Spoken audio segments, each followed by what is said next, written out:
I could feel them circling before they even walked through the door. Like wolves in designer coats, smiling with teeth too polished to trust. This wasn't a family reunion. It was an audition for the will. They came dressed in cheer, in scarves and boots and gift bags with shiny bows, but I know the scent of hunger when it walks into my house. I've led boardrooms full of men who wore loyalty like a necktie, tight when it served them, discarded the second it didn't. My children were no different now. I saw it in their eyes. Edward arrived first, always early, always composed. His car rolled in with military precision, tires crunching on the gravel like a clock ticking down. He stepped out in a wool coat that cost more than the monthly wage of half my warehouse staff, gave me a firm handshake, and said, "House looks great, Dad." It sounded like a real estate agent making a pitch. Clarissa trailed behind him, lips drawn tight in a smile that said she already hated the curtains. I didn't ask about the flight. She didn't ask about my health. We knew the roles we were playing. Then came Laura, middle child, sharp and wound tight as a spring. She swept through the doorway in red cashmere and command. Her girlfriend Dana followed, quiet, polite, already out of place. Laura hugged me briefly, stiff as a board, and said, "Don't start with politics this year." I hadn't said a word yet. Michael was last. Always last.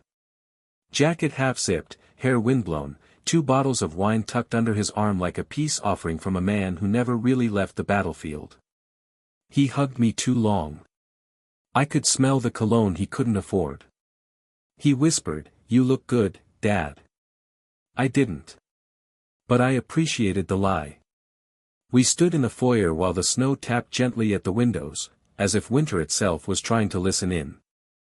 I'd spent the entire day preparing the house, Helen's garland over the banister, the 12-foot pine she loved glowing in the foyer, the roast in the oven filling every room with rosemary and memory. But the house didn't feel warm. It felt braced. The one who didn't come was Daniel.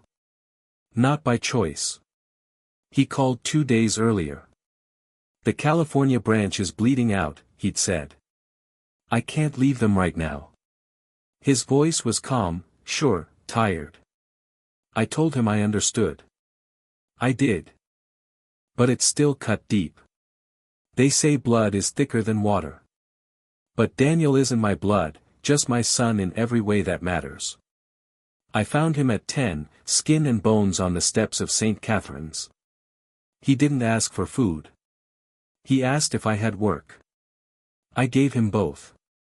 And in return, he gave me loyalty. Not the kind you write into contracts. The kind you bury in the roots of who you are. The others, my blood, were already spreading through the house like fog, touching things that didn't belong to them, peeking into rooms they hadn't visited in years. Edward went straight to the den and opened the scotch without asking. Clarissa followed, pretending not to scan the shelves. Laura settled into Helen's old chair and picked at the throw blanket like it offended her. Michael wandered into the kitchen, where the roast still needed 30 minutes. He offered to help and then sat down instead. I poured tea. No one else asked for any. They congregated in the sitting room where the fire roared, untouched but too hot, the flames like teeth. The ceiling arched above them like a chapel, but there was no sanctity in this gathering, just expectation. Clarissa broke the silence first. "Where's Daniel?" "West Coast," I said. "Company trouble." Edward scoffed. "Of course. Saving the day again." Laura didn't look up from her phone. "At least someone's doing something useful." Edward turned to her, jaw tightening. "Some of us have responsibilities here. Real ones." Michael grinned over his wine. "And some of us came for the free alcohol." "Classy," Clarissa muttered. "Relax," Michael said, stretching his legs. "It's Christmas." "It's still Dad's company," Edward snapped. "And we're all pretending like he's not going to name a successor soon." Laura glanced at me then, eyes sharp. "Are we pretending, or are we waiting?" The fire popped like a punctuation mark. I leaned back in my chair, watching the flames dance. I said nothing. They weren't ready for what I was thinking. Not yet. Outside, snow began to thicken, falling in sheets. The world was getting quieter. But inside that room, I could feel the noise growing, not in volume, but in tension. Every smile was performance. Every toast was theater. I had raised them, clothed them, given them every tool to succeed, and now they were circling like sharks in a pool they didn't build. They thought I was too old to see it. Too soft to do anything about it. But they'd forgotten who taught them how to play the game. And that was their first mistake. I always knew the moment would come when my children stopped pretending. The roast was barely carved when the first drop of poison hit the table. Not in the food, of course. In the conversation. Edward was the one who lit the match, though he made it sound like small talk. "So, Dad," he said, slicing into the roast with a surgeon's precision, "what's the long-term vision for Hale Enterprises now that things are stabilizing?" Stabilizing. That was his polite way of saying, now that you're not dead. The table stilled just enough for me to hear the clink of Laura's wine glass as she lifted it. Clarissa's eyes darted to mine, then back to her plate, lips pursed in a way that said finally. Michael kept chewing, eyes down, but I caught the twitch in his cheek. He was listening. Closely. I set down my fork. Long-term vision. For the business? Edward smiled like a man posing for a photo at a funeral. "You've built an incredible company, Dad. No one's disputing that. But succession planning is a smart move, especially for a firm as large as ours." Clarissa jumped in. "It's what any responsible founder would do." Laura leaned forward, spearing a roasted carrot. "Most companies already have it mapped by now, especially with, health concerns." There it was. Subtle, but sharp. I looked from face to face. These were the same people I'd paid tuition for, co-signed cars for, flown across the world just to visit during their semesters abroad. They were no longer my children. They were shareholders. "Who do you think should take over?" I asked, casual. A test. Edward straightened. "Objectively? It should be me. No hesitation. No modesty. Just the clean, efficient tone of a man used to taking what he thinks he deserves. I've got the most experience in operations. I've worked in every department. I've doubled revenues in the Northeast sector 2 years in a row. No offense to Michael or Laura, but if we're talking real leadership." Laura cut him off. "Leadership? You mean micromanaging your way through 3 failed product launches before Dad bailed you out?" Clarissa bristled. "That's revisionist, and you know it." Laura smirked. "Please. You just want the company so Edward can retire early and you can buy a second house in the Hamptons." Michael cleared his throat. "I'd like to finish my dinner without watching a bloodbath, if that's okay." But no one was listening anymore. "You're one to talk," Edward snapped. "You haven't held a stable position in 10 years. All you've done is coast on Dad's money." Michael set down his knife. "Maybe because Dad actually believed in me. Not just in spreadsheets." "Belief isn't a business model," Edward said. "And let's be honest, if Daniel was here, you'd all be groveling for his approval instead." Silence. For one long moment, that name hung over the table like smoke. Laura exhaled through her nose. "Daniel's not even family." My hand froze on my wine glass. Michael's voice dropped. "Say that again." "You heard me," Laura said. "He's not blood. He's adopted. He doesn't get to be the golden boy just because he plays humble." I stared at my daughter, the one I taught to ride a bike, who used to cry if she thought she hurt my feelings. Now she looked at me with calculation in her eyes, like I was a puzzle to be solved before someone else solved it first. I stood up. Not in anger, deliberately, with calm. "Let me make something clear," I said. My voice cut through the air, soft but sharp. "Daniel is my son. Just as much as any of you. Maybe more." No one spoke. I walked around the table, refilling my own wine, even though I didn't want it. "You know, I thought tonight might be different. I thought maybe, just maybe, we'd sit down like a family and remember what that means." Edward muttered, "It is about family. That's the point." "No," I said. "This is about power. About what you think you're owed. About when you think I'll finally get out of your way." I sat back down. Laura crossed her arms. "We're just trying to prepare for the future." "No," I said again. "You're trying to dig the foundation before the body's even cold." Clarissa paled at that. Michael looked away. Edward said nothing. The roast was still steaming on the table, untouched now. Dana glanced between us, clearly regretting coming at all. I couldn't blame her. Laura leaned back in her chair. "We're not the bad guys here, Dad. You've built something massive, and if you don't think about legacy now, someone else will do it for you." I locked eyes with her. Maybe they should. The table stiffened. I let the silence stretch. Then, as if a switch flipped, Edward softened his tone. The predator shifting to politician. "Dad. No one wants to pressure you. We just want to support you in whatever comes next." "Whatever comes next," I echoed. Laura lifted her glass again. "To the future, then." They all followed. I clinked glasses with each of them, watching their smiles, their eyes, the way their fingers held their stems too tightly. The spark was lit. I had seen it with my own eyes. And I knew this wasn't the end of it.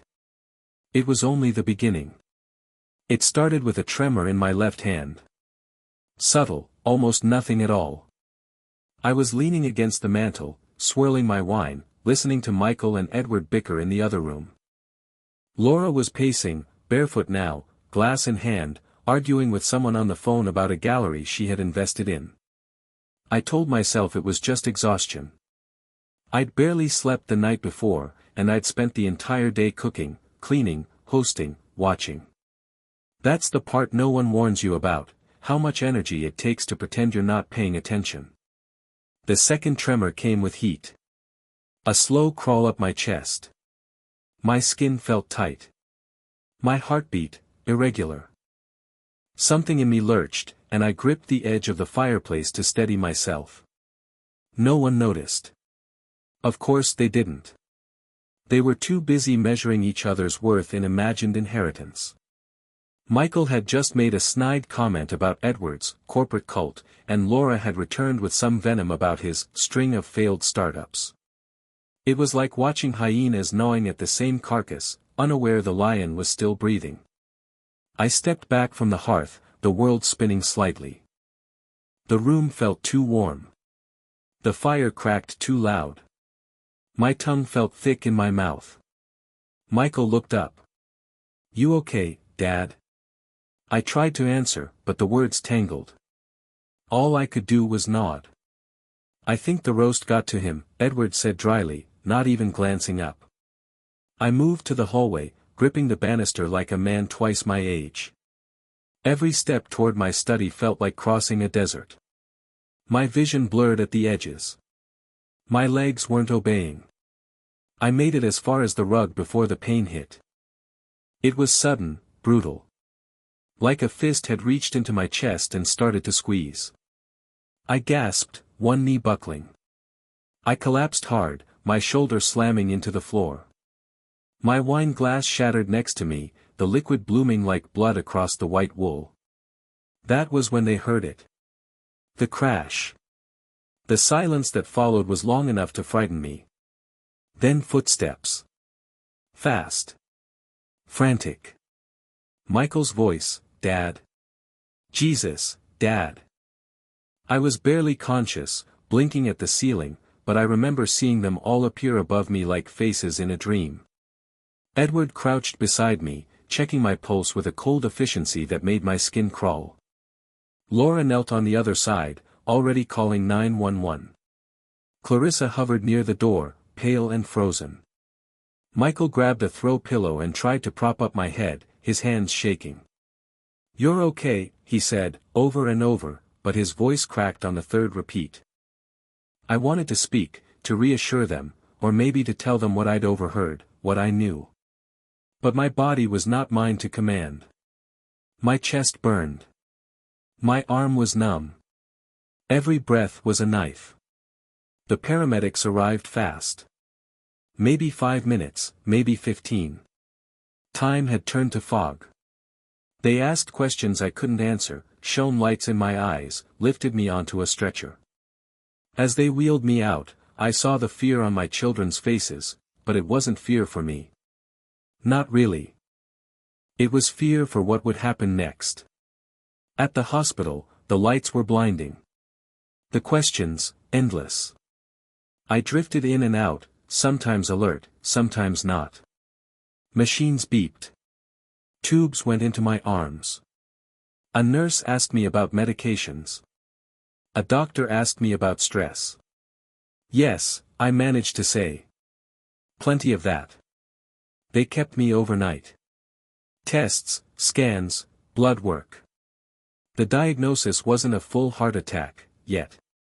They called it a significant cardiac event, a warning shot across the bow. I lay in that stiff bed with wires on my chest and oxygen in my nose, watching the ceiling tiles blur together, thinking not about death, but about what would happen if I died. Would they mourn? Would they squabble over what was left? Would they pretend to grieve just long enough to outmaneuver each other? The door creaked open. Laura stepped in first. Red-rimmed eyes. Dana behind her, quiet. Michael followed next, hands in his pockets, guilt dragging his shoulders. Edward came in last, holding a manila folder and looking like he'd just come from a board meeting. Clarissa didn't come. I nodded, weakly. Glad you all made it. Michael pulled a chair close. You scared the hell out of us. Laura sat on the edge of the bed. Don't ever do that again. Edward stood at the foot, all business. You'll need to update your advance directives. The lawyer should bring a notary tomorrow. Dana shifted awkwardly. He just collapsed, Edward. I'm being practical, Edward said. I looked at him. Do you think I'm dying? No, he said. But we should be prepared. The board will ask. Investors will worry if you're incapacitated long-term. I nodded slowly. There it was. No pretense. No heartwarming family moment. Just the cold math of legacy. Michael said nothing. Just stared at the heart monitor, jaw tight. Laura reached for my hand and squeezed it once. Then she let go. I closed my eyes and pretended to drift off. I heard them shuffle out, their voices low, already returning to their roles. The conversation moved from me to what comes next, like vultures shifting branches. When I was alone again, I exhaled as fully as I could. Because even in that sterile room, wired to machines, heart bruised and body aching, I wasn't done. I had seen them. Truly seen them. And I was going to make damn sure they saw themselves. Not now. Not yet. But soon. Very soon. The hospital room at 3 a.m. is a place where time forgets how to move. Machines beep in a rhythm that feels like it belongs to someone else. Nurses pass like ghosts. The only sound is your own breath, rough, shallow, and slightly surprised to still be there. I couldn't sleep. Partly because of the pain in my chest, but mostly because of what I'd seen in my children's eyes earlier. Not grief. Not love. Not even fear. They were calculating. Measuring the distance between my heartbeat and their inheritance. I stared at the ceiling and thought about Daniel. He hadn't called. Not yet. But I knew it was because he was too far to come, not too indifferent to care. Daniel wouldn't ask what my will said. He wouldn't shuffle papers at my bedside. He'd just show up, sit next to me, and ask what I needed. That thought alone kept my lungs moving. Around 4:10, the door opened quietly. A woman in scrubs stepped inside, holding a tablet. Her badge read Dr. Evelyn Carter. She didn't flick the lights on. Just came in with a kind of calm that didn't announce itself. She checked the monitor, noted a few things, and then glanced down at me. "You're awake." "Unfortunately." She gave a soft smile. Not the kind nurses practice for difficult patients. The kind that comes from someone who knows what pain feels like and doesn't try to decorate it. "Mind if I ask how you're feeling?" Like someone drove a truck through my chest, then reversed to make sure. She chuckled, just once. "I appreciate the honesty. Your scan showed a serious arrhythmic event. You dodged a much bigger bullet." "So I've heard. From 3 nurses, 2 sons, and 1 lawyer." She raised a brow. "Lawyer? Long story. Not one worth telling at 4 a.m. She nodded. "Fair enough." She tapped a few notes on the tablet, then looked back at me. "You've got a lot of people asking about you." "Do I?" "Your daughter. One of your sons. They've been rotating in and out. The other's working. He's the one who actually cares." She didn't ask which one. She just stood there, watching me like she could see past the lines on my face.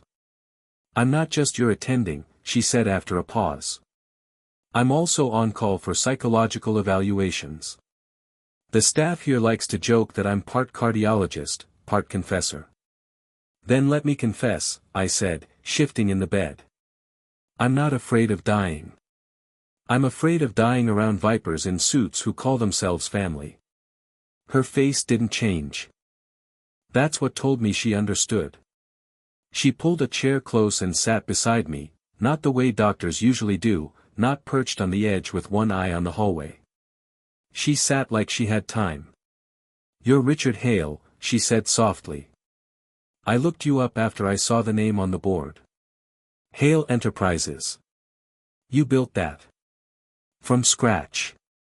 And now, they're waiting for it to be theirs." I stared at her. "You get that from your chart notes?" "No," she said, folding her hands in her lap. "I get that from experience. From watching too many fathers leave too much behind for the wrong people." Something about the way she said it, like it wasn't her first bedside warning, made me sit up straighter. "I don't know why I'm telling you this," I admitted. "I haven't said it to anyone. Not even Daniel. Because I'm not invested in the outcome," she said. "That makes me rare in your life." We sat in silence a moment. Then I said it. "I think my children want me dead."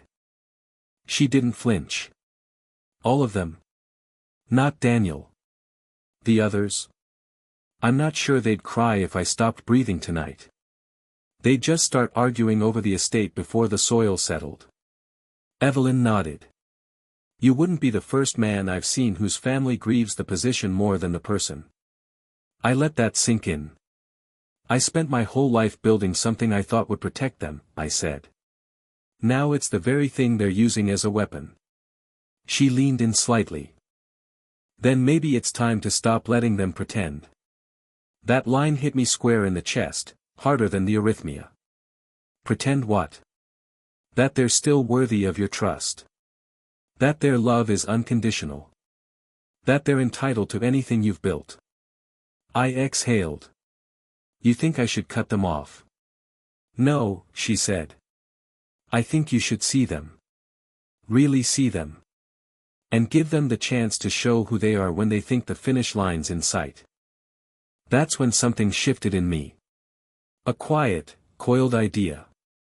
"What if," I said slowly, "I let them believe I'm declining? Mentally, I mean. Memory issues. Cognitive slips. What if I let them show their hand? Evelyn didn't blink. You're asking me to fake dementia? Not full-blown. Just enough. Just enough to make them think the crown is slipping. She studied me. And then, God help me, she nodded. I'd have to draw up records, she said, already thinking. Nothing official, just enough to sell the image. Mild cognitive impairment. Executive dysfunction. Progressive, but not rapid. You do that? For the right reasons, she said. And you strike me as a man with very few left. I closed my eyes. When I opened them, I was smiling. I want to know who they really are, I said. Before I decide who inherits anything. She stood, gently. Then let's give them the stage. See who comes for the crown. As she left, I could already feel the difference. Not in my body. In my mind. For the first time in months, I wasn't just waiting to die. I was planning something. By the time they discharged me, I knew exactly what I was going to do. The diagnosis I left with was real enough: arrhythmic episode, elevated risk, a prescription for blood thinners and a warning to reduce stress. But what no one knew, except Evelyn, was that I also left with a different kind of prescription. A plan. She called it controlled misdirection. I called it revenge with a pulse. The morning after our late-night talk, Evelyn came back with paperwork. Not official hospital documents. Not yet. Just notes. Language. Medical phrasing that might as well have been stage directions for a play I was about to produce. Mild cognitive decline, she said. Subtle enough that they'll notice on their own. Not enough to feel suspicious. But just enough to make them hungry. And when the hunger takes over, I said, they'll start tearing each other apart. Evelyn nodded. But you'll have to sell it. Not just forget a name or two. Start hesitating in conversation. Repeat yourself. Misplace things in plain sight. They'll fill in the blanks themselves. Is it manipulation, I asked, if it reveals the truth? She met my eyes. No. It's diagnosis by environment. So I rehearsed. In the hospital room, with my dinner tray, I'd mix up the salt and sugar. When the nurse asked what day it was, I paused a beat too long. I asked for Helen, once. That wasn't acting. When I was cleared to go home, Michael offered to drive me. Edward had to take a call. Laura had already flown out for an emergency client dinner. No one mentioned Daniel. Michael tried his best. He adjusted the seatbelt for me like I was made of glass. He even asked if I wanted to get coffee on the way home, which was his version of asking if I was okay. I declined. I was too focused. When we pulled into the long gravel drive of the estate, everything looked the same. The cedar trees lining the road.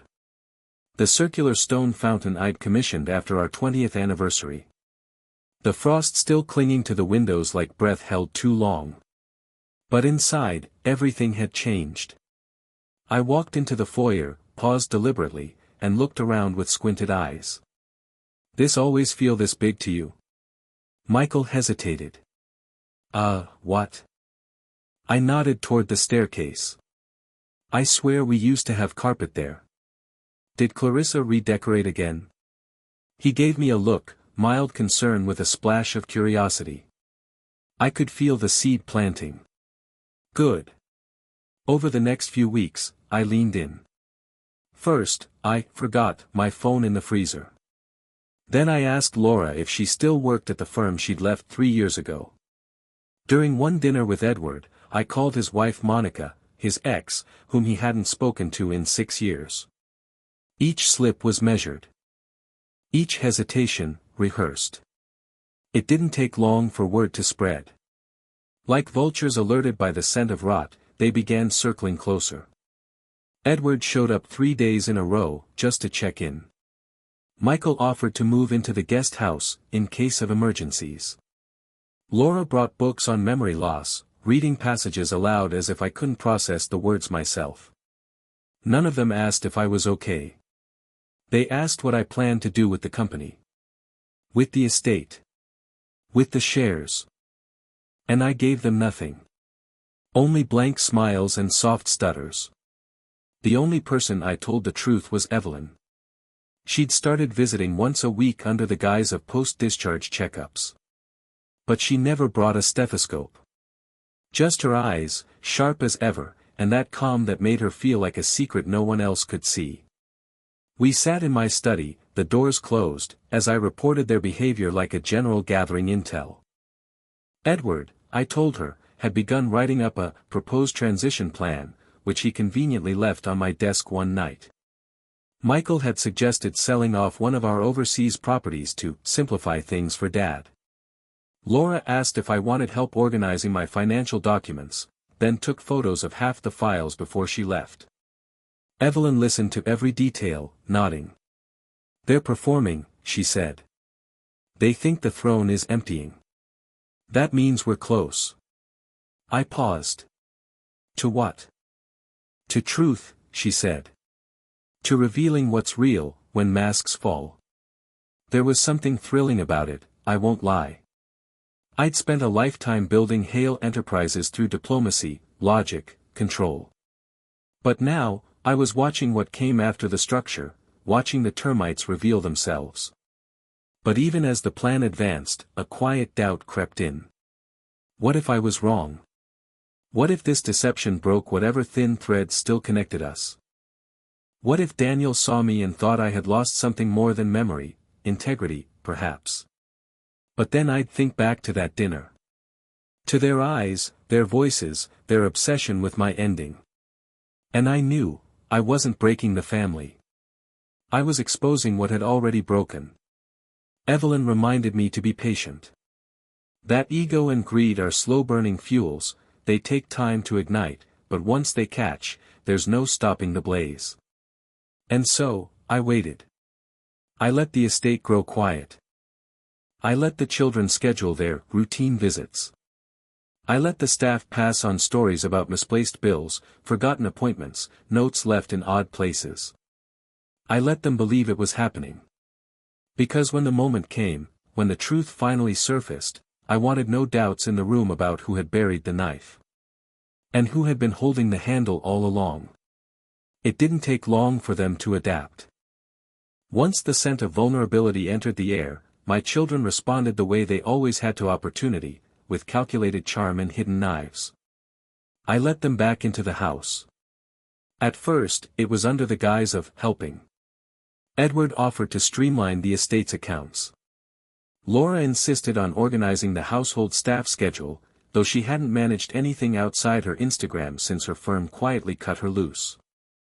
Michael, in his usual lazy brilliance, just hung around, watching, not saying much, but always showing up with coffee and asking if I remembered what day it was. "Oh, Dad," he'd say with that lopsided grin, "you called the remote control your phone again." "Did I?" I'd respond, with a confused smile. "Well, maybe I was trying to call the television." They'd laugh. But always with each other, never with me. Evelyn had warned me, they'll stop pretending to care the moment they think you're not watching. That's when the real show begins. And she was right. Edward was the first to shift. He brought me a folder. Said it was just notes for a possible transition, when the time comes. I pretended not to understand, asked if it was a property listing. He smiled tightly and clarified. "No, Dad. It's about the company. Hale Enterprises. Contingency planning." I blinked. "Are we buying a contingency?" His lips twitched, barely masking his annoyance. "No, Dad. It's if you slow down. If you forget too much." I stared at the window like I didn't quite hear him. He took that as permission. 2 days later, I overheard him in the study, speaking into his phone. "Yes, I've already spoken to the board's legal counsel. No, he hasn't designated anyone formally. But if cognitive decline is confirmed, the bylaws give us room to act. Room to act. They were already preparing the knife. Laura followed suit, though her approach was more surgical. She took me out to lunch at one of those modern bistros where the plates looked like art installations. She talked gently, too gently, like I was a rescued dog that might bite. "Dad," she said, stirring her coffee, "have you ever thought about setting up a trust? One where the kids can help you manage things, so you can just enjoy life." I tilted my head, let my voice waver. "But I enjoy life. Don't I?" She reached across the table, fingers brushing mine. "Of course you do. We just want to make sure you're taken care of." "Who's we?" I asked. She hesitated. "The family." I laughed, too loudly, too long, and then abruptly stopped. Let the silence stretch. Let her see the flicker of something gone behind my eyes. She didn't know how to handle that. That night, she rifled through my desk drawer after I went to bed. I watched from the hallway, silent as a shadow. Michael was harder to read. He didn't bring folders. He didn't push suggestions. He just hovered. But then I noticed his behavior shift. He started asking subtle questions. About passwords. About where I stored the deed to the estate. About how long Evelyn had been visiting and whether she'd ever recommended an independent evaluation. I feigned confusion, of course. Told him Evelyn was the nurse. Then asked if I'd taken my dinner already. Michael chuckled nervously. "You just finished, Dad." "Oh," I said. "You're such a good boy." That one made him flinch. I saw it. And I stored it. I let them believe I was fading. I left my calendar open to the wrong month. I called Laura by Clarissa's name. I told Edward the first couldn't find my wedding ring, even though Helen was cremated with it. I knew they were talking behind my back. Evelyn confirmed it. "They've started calling each other," she said one evening. "Trying to position themselves. Edward wants to set up a conservatorship. Laura is pushing to intervene before he gets exploited. And Michael?" She smiled. "He's playing both sides. Smart enough to stay out of the crossfire until the dust settles." I sighed. "And Daniel?" Evelyn leaned forward. "Daniel checks in with me every week. Quietly. He asks how you're doing, what progress you've made. Never once has he asked about the business." That quiet loyalty hit harder than any betrayal ever could. The contrast was stark. Edward strutted like the heir apparent. Laura whispered like a usurper. Michael drifted like smoke, waiting to see who burned first. But Daniel? Daniel worked. He didn't ask for updates. He sent them. Memos from the San Diego office. Quarterly goals. Staff retention plans. Things I never asked for, things that told me who he was when no one was watching. And it made everything I was doing feel justified. This wasn't just revenge anymore. It was revelation. The masks had come off. The dinner table smiles were gone. Now I saw the mechanics, the calculations, behind every word, every visit. They thought I was too far gone to notice. They were wrong. At night, I'd sit in Helen's old chair by the fireplace, pretending to forget the names and the photos on the mantel. But I remembered. Every birthday they skipped. Every obligation they turned into negotiation. Every silent moment that told me love had turned into leverage. Evelyn asked me once if I ever felt guilty. Sometimes, I said. But then I remember how quickly they moved the moment they thought the crown was slipping. She nodded. Let them show their hunger. The truth always leaves bite marks. And so I watched them bite. Each other. Me. The future. They thought they were winning. But the game hadn't even started. Not yet. It was early March when I heard Daniel was flying in. No fanfare. No request for pickup. Just a short message left on the house voicemail, "I'll be in town next week. Just wanted to check in. Don't worry, I'll rent a car." No demands. No questions about the will. No concern over rumors he had to have heard by now. My other children buzzed around me like flies every day, trying to extract whatever honey they thought remained. Daniel? He simply came when it mattered. I hadn't seen him in almost 5 months. Not since before the hospital. I wondered how I would look to him now, aged, slower, deliberately uncertain. Would he see through it? Would he pity me? But when he arrived, I forgot all that. He stepped into the foyer the way he always did, quietly, respectfully, like he still thought the walls held something sacred. He was taller than I remembered, or maybe just more solid. His coat was rumpled from travel, but his posture was straight. His eyes scanned the house not with hunger, but with memory. "Hey, Dad." I nodded, pretending for a moment to be surprised. "Daniel?" "Oh, Daniel, yes. You made it." Something flickered across his face. Concern, maybe. But not alarm. "I told you I'd come." I motioned vaguely toward the living room. Come in, come in. Can I get you something?" "I think your sister brought something." "Casserole?" He smiled faintly. "I'm okay. Just wanted to see how you were." We sat near the fire. I moved slower than I had to. I asked him twice how long his flight had been. He answered both times without flinching. He gave me a small folder. "Updates from San Diego. We've stabilized hiring. Brought back one of the lead developers who left during the restructuring. She's been mentoring junior staff." I opened the folder, pretended to study it, then flipped it upside down. Daniel didn't correct me.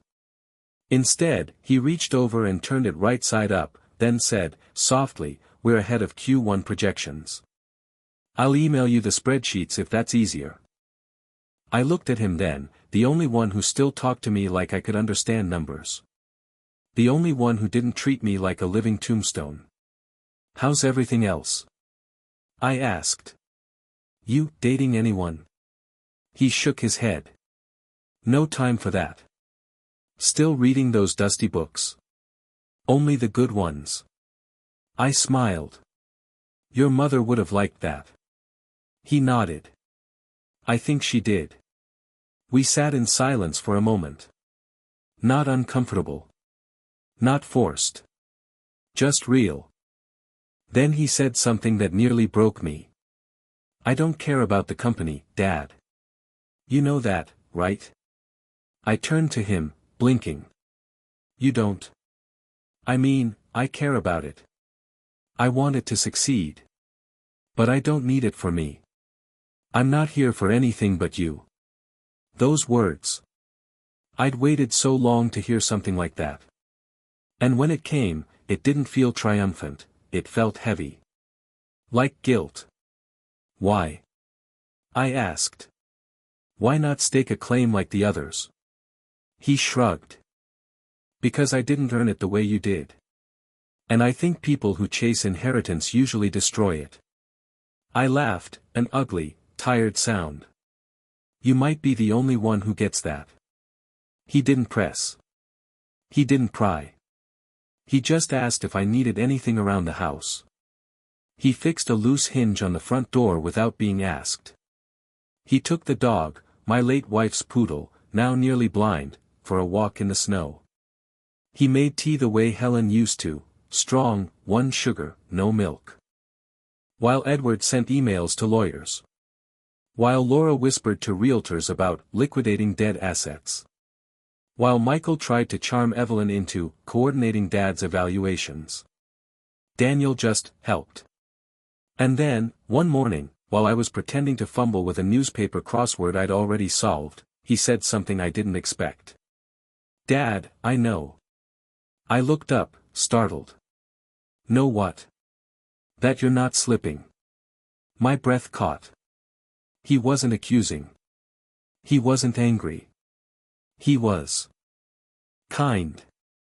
You were never this bad, he said gently. You repeat things on purpose. You pause, but you don't forget. Your handwriting's still perfect. It's an act. I said nothing. I don't know why you're doing it, he added. But I trust you have a reason. I'm not going to tell the others. Why not? Because they're not watching you. They're watching your shadow. I leaned back, heart pounding. You figured it out just like that? He shook his head. No. I figured it out because I know you. And I've seen what they've become. It didn't take long once I started paying attention. I looked at him, truly looked, and felt something shift inside me. Pride, maybe. Regret. Relief. You won't stop me? I asked. No. You won't warn them? No. Then what will you do? He set his tea down. I'll wait. Until you're ready to do whatever it is you're planning. And if I'm planning to burn it all down? He smiled faintly. Then I'll make sure you've got the matches. For the first time since that hospital bed, I let the mask fall completely. No trembling. No confusion. No slips. Just me. The man who built Hale Enterprises. The man who knew his time was nearing its end, but not before he set things right. Daniel stood, and I watched him walk to the study to file the San Diego updates himself. No performance. No press release. Just duty. The silent sun. The one nobody saw coming. But they would. Oh, they would. Spring turned to summer, and the estate became a stage. A beautiful one, no doubt, lavender blooming along the garden wall, vines climbing the wrought iron trellis Helen had once adored. But behind the roses, the rot had fully set in. My children visited more often now. Not out of love. Out of surveillance. Edward arrived every Friday like clockwork. Always in a crisp button-down, always with some new development. New compliance standards. New investor outreach strategies. New drafts of conservatorship forms that he conveniently forgot to hide in his briefcase. One afternoon, he sat across from me in the study and said, "Dad, there's no shame in letting the next generation help." I didn't ask for help. You don't need to, he said, trying to sound gentle. We're already doing it. I blinked slowly and smiled. Remind me again, which one are you? He didn't flinch. But his knuckles tightened around his pen. Laura preferred a subtler approach. She brought gifts, new slippers, herbal teas, a custom-labeled pill organizer she insisted on filling for me herself. I let her. Then switched the pills back the second she left. One night, I overheard her on the patio, whispering into her phone. No, he hasn't signed anything yet, because he's still coherent enough. If we wait too long, Edward will lock everything down. We need to push the memory angle. I'll have Dana mention a specialist. She came inside moments later with a smile so polished I could have used it as a mirror. Michael, meanwhile, played the reluctant participant. He didn't suggest much. He didn't argue. He just lingered. Watched. Want me to get groceries? He'd ask. Need help finding your keys? I'd leave them in the sink and let him find them over and over. Every time, he'd pat my shoulder and say, "You're doing great, Dad." I could see the conflict in him. He wasn't cruel. He wasn't greedy in the same way the others were. But he was weak, and weakness in the face of opportunism is just cowardice wearing slippers. Only Daniel kept his distance. He visited every few months, never staying long. Each time, he brought something small, balsamic from a local farmer's market, a handwritten note from one of the warehouse managers, a copy of a quarterly report with 3 issues already resolved. He never once brought up succession. Never asked what the others were doing. And, crucially, never treated me like I was failing. If anything, he treated me like a partner. Quietly, steadily. He kept my trust not by asking for it, but by honoring it, without condition. Evelyn remained my confidant through it all. She visited twice a month now, always under the pretense of medical checkups. We spoke in the garden, or in Helen's old sewing room, anywhere the others wouldn't think to bug or eavesdrop. They've all started contacting external advisors, she told me in July. Edward's speaking with a corporate trustee. Laura's trying to find a neurologist willing to write a report without a full exam. Michael's just watching them. And Daniel? She smiled. He called last week. Asked if you'd gotten the rose bushes trimmed like you wanted. I chuckled. That sounds like him. Still no signs of pushing for control. Because he doesn't want control, I said. He just wants the damn thing to survive. She grew quiet. Are you still sure this is worth it? She asked. That question had been creeping into my mind more often lately. Because the truth was, the performance was exhausting. The slipping. The pretending. The endless dance of stutters and fumbled words, of acting like I was losing pieces of myself, when really I was more lucid than I had been in years. Some nights, I'd sit in Helen's chair and wonder, what if I just told them the truth? What if I called them into the drawing room and said, I see you. All of you. I know what you are. But then I'd remember Edward's eyes glancing toward the safe during his visits. Laura's hard voice on the patio, plotting. Michael's uncertain loyalty. And all the years I'd spent building something not for them to inherit, but for them to carry. And I'd realize, again, why this test mattered. Not just for the company. For the soul of our family. By October, the lines were clearly drawn. Edward had created a working draft of a transition plan, naming himself interim CEO pending cognitive review. Laura had started meeting with family asset specialists. Michael tried to get Evelyn drunk at dinner and ask her for off-the-record opinions. Daniel, true to form, sent an email with quarterly updates, and a scanned letter from one of the warehouse custodians. Tell Mr. Hale thank you. My daughter's going to college because of that scholarship fund. We'll never forget it. That letter went on my desk. In full view. Just in case any of them bothered to look. The week before Thanksgiving, Clarissa finally called. We hadn't spoken in months. She'd gone to Italy, some art retreat. Probably pretending to be far above all this. You sound tired, she said. I am, I answered. Long year. You thinking about what comes next?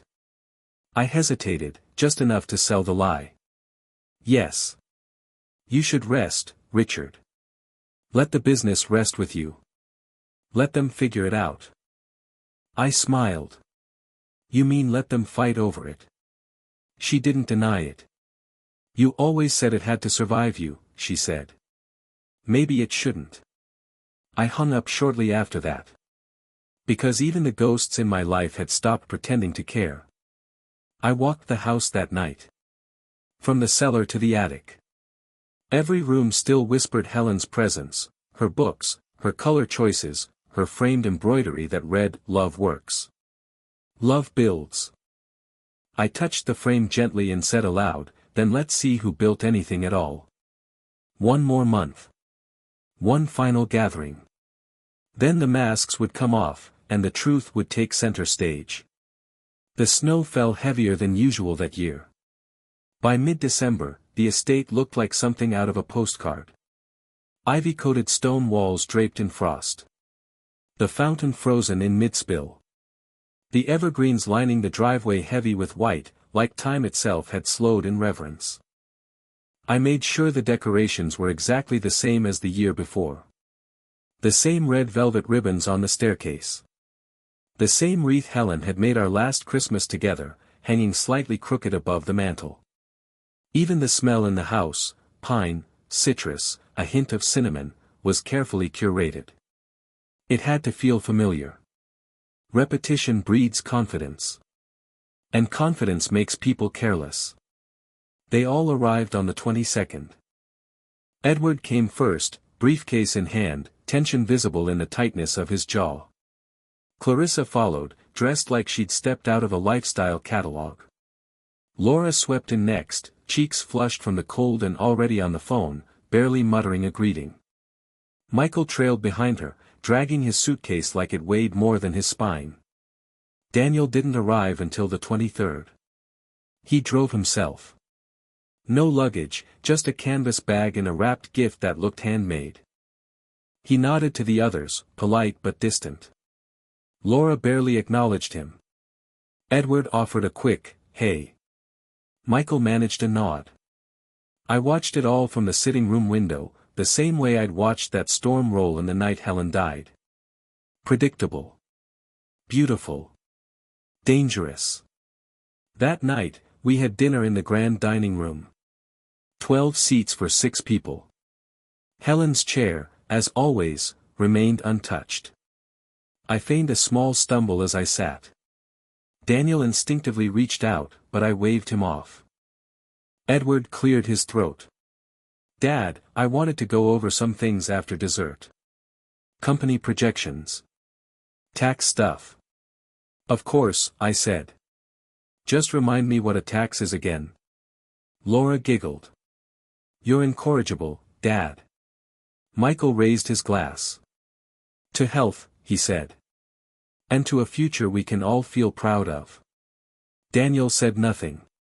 Just sipped his wine and listened. After dinner, they dispersed like chess pieces. Edward cornered me in the study with a laptop, opening spreadsheets and bullet-pointed plans. Laura accidentally left her purse near my desk, giving her an excuse to linger and rifle through papers. Michael went out for a smoke. Clarissa stayed upstairs, claiming a headache. Daniel asked if I wanted help doing the dishes. The 24th passed with more of the same. I slipped a little deeper into the act. I called Edward Charles. I asked Michael if he'd brought his wife. He's never been married. I stared blankly at Laura when she mentioned our Paris trip from 1997. They swallowed it all. Not one of them asked if I was scared. Not one of them asked what I needed. Not one of them asked if I was happy. They were too busy waiting for me to announce it. The transfer. The trust. The final gift. By Christmas morning, the tension was unbearable. Daniel made breakfast. Bacon, eggs, toast, nothing fancy. He served everyone himself. Even Laura took a plate, though she picked at it like it offended her palate. Afterward, I stood by the fire with a small envelope in my hand. They noticed it instantly. I held it up. "I have something to say." The silence that followed could have split stone. "I've been thinking about the future," I said slowly. "About Hale Enterprises. About this family. And about legacy." Edward straightened in his seat. Laura tilted forward. Michael glanced at Daniel, who remained still. "I know things haven't always been easy. But this year gave me clarity." I paused, letting my hand tremble slightly, then placed the envelope on the coffee table. "What's in there," I continued, "will decide the future of this family and this company." Laura leaned in first, eyes locked on it. Edward looked like a man holding his breath. Michael's fingers drummed nervously on his knee. Daniel stood and poured me a fresh cup of tea, placing it in my hand without saying a word. "Before we open it," I said, "I want to tell you a story." That got their attention. The envelope was forgotten for a moment. I began slowly. "Years ago, after your mother died, I thought about stepping down. I was tired. Grieving. But something in me knew, if I left the business then, I'd never know if what I built could survive without me. I thought about what I'd taught each of you. What you'd learned. What you wanted. I looked at Laura. Ambition. At Edward. Discipline. At Michael. Charm. At Daniel. Humility. Their expressions didn't shift, but the room felt smaller now. This year, I pretended to be someone else, I said. Someone weaker. Someone fading. Because I needed to know the truth. Laura's mouth parted. Edward blinked. Michael went pale. Daniel didn't move. I took a breath. A long one. And what I saw broke my heart. Silence. Then I tapped the envelope. Tomorrow, I'll share what's inside this. But tonight, I want you to sit with this truth. I watched each of you this year. And I saw what mattered most to you. I turned to Daniel. You never asked for anything. Not once. You just worked. Helped. Listened. To the others, I said. None of you failed because you asked for help. You failed because you treated me like a vault. Not a father. No one spoke. You think tomorrow is about what you'll receive, I said. But it's not. It's about what you've already given. I stood, and this time I didn't stumble. I left the room, tea in hand, letting the silence cling to them like smoke. Tomorrow, they would open that envelope. And nothing in their lives would be the same. The morning air was brittle. Christmas Day had always been sacred in our home. Not for religion, not even tradition, but because Helen made it that way. She'd rise before dawn to bake cinnamon rolls, hum carols under her breath, and wrap the last of the gifts with ribbon pulled tight like a promise. This year, there were no cinnamon rolls. No hums. Only the weight of the envelope on the dining room table, and 5 pairs of eyes that couldn't stop looking at it. I entered the room at 9 a.m. sharp, wearing the navy wool sweater Helen had once given me, a little moth-bitten now, but warm. I nodded to each of them. Edward stood at the fireplace, arms crossed. Laura sat at the far end of the table, legs tucked under her like a cat ready to pounce. Michael had both hands wrapped around a coffee mug that had long gone cold. Clarissa watched me from the corner like a museum critic observing decay. Daniel stood beside my chair, silent as ever. I sat, slowly, but deliberately. This, I said, placing my hand on the envelope, is the conclusion of the year you created. Laura opened her mouth to speak. I raised one hand. She shut it. For the last 12 months, I have watched you. Studied you. Listened. Not as a father, not even as a CEO, but as a man trying to understand who his legacy truly belongs to. They were dead silent. I've seen ambition disguised as love. Self-interest dressed up as concern. I've been babysat, manipulated, monitored, and maneuvered. Michael shifted in his chair. Edward straightened. Laura looked away. And yet, I continued, not one of you thought to ask me what I wanted.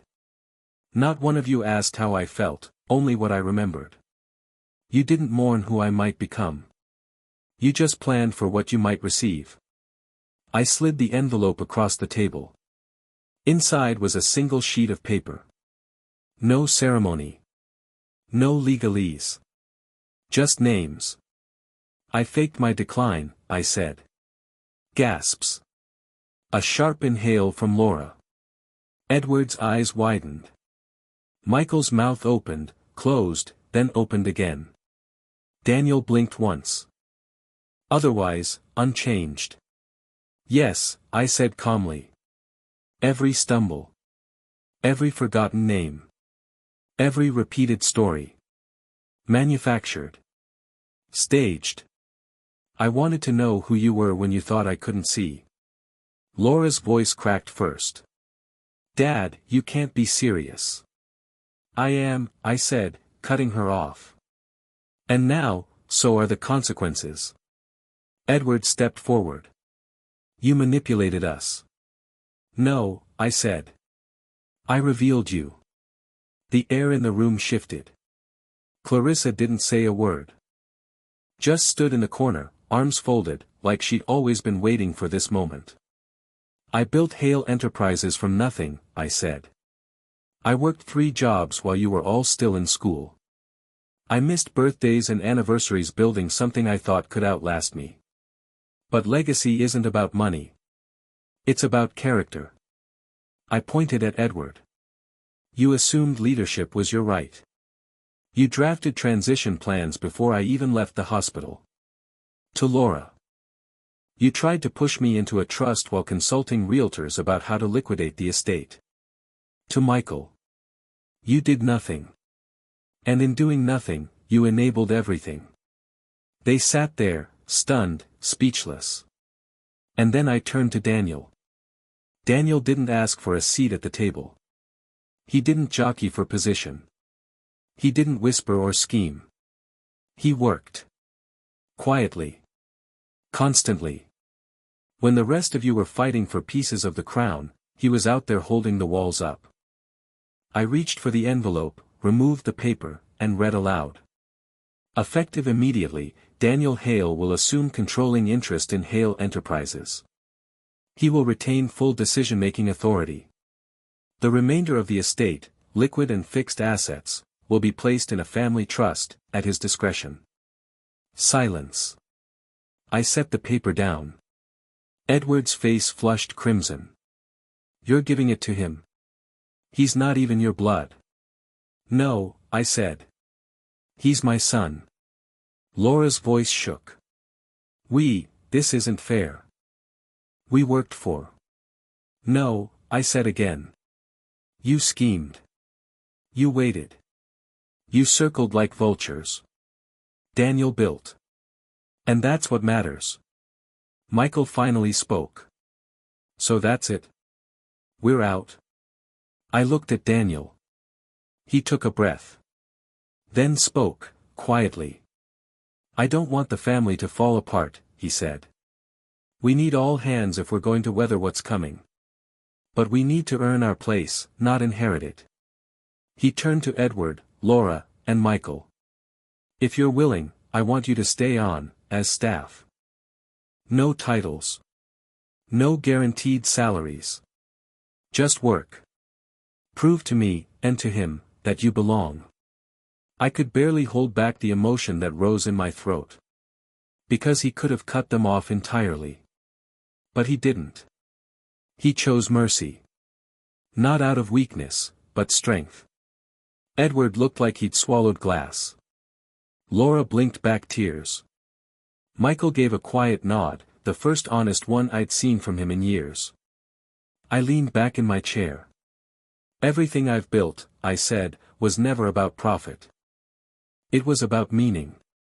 And today, for the first time in years, I feel like it finally has some. They left in pairs that afternoon, subdued and quiet. Daniel stayed behind, helped me clean the dishes, the way he had when he first returned. As we stood in the kitchen, I looked at him and said, "You could have taken it all. No one would have blamed you." He shook his head. "I don't want it all. I just want it to matter." It did. It finally did.